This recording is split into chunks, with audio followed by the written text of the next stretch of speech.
ITSE Standard 3 states, excellence in professional practice. Educational administrators promote an environment of professional learning and innovation that empowers educators to enhance student learning through the infusion of contemporary technologies and digital resources. This standard states that teachers and educators work together in order to have the most professional environment. When teachers are given the opportunity to use their own professional discretion, then the schools and the students are better off for it. During the course, we looked at some videos that had what would happen if robots did things instead of teachers. And it just really brought out the point to me that how important it is to take into fact the human factor, that computers and technology are great, but you have to have the thinking behind it.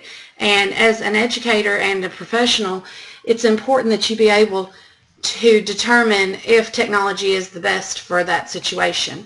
So during this task, we read an article from the Educational Administration Quarterly, and the article was titled Fostering Teacher Professionalism in Schools. And in this article, one thing that stood out to me was the quote that schools today face intense pressure from rapidly changing external environments and the needs of an ever-evolving global economy. These pressures are creating new demands on schools to produce graduates with the skills to compete.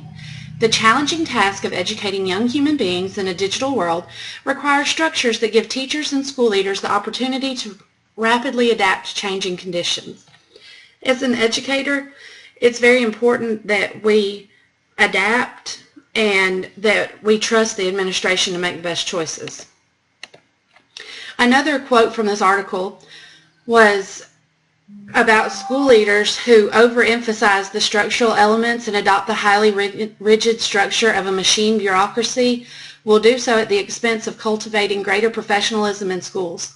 School leaders who heavily rely on a hierarchy of authority, on policies and regulations, and on coercive mechanisms for coordination and control risk encumbering the costs associated with over-standardization of work processes, costs such as reductions in worker satisfaction, motivation, commitment, and creativity.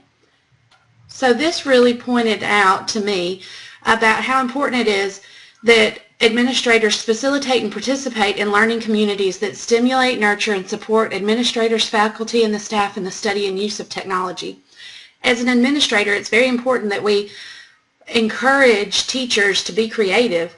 If there's so much emphasis on the way things are done and doing things the way that they've always been, then there will never be change. So the artifact that I'm attaching to this standard is my podcast.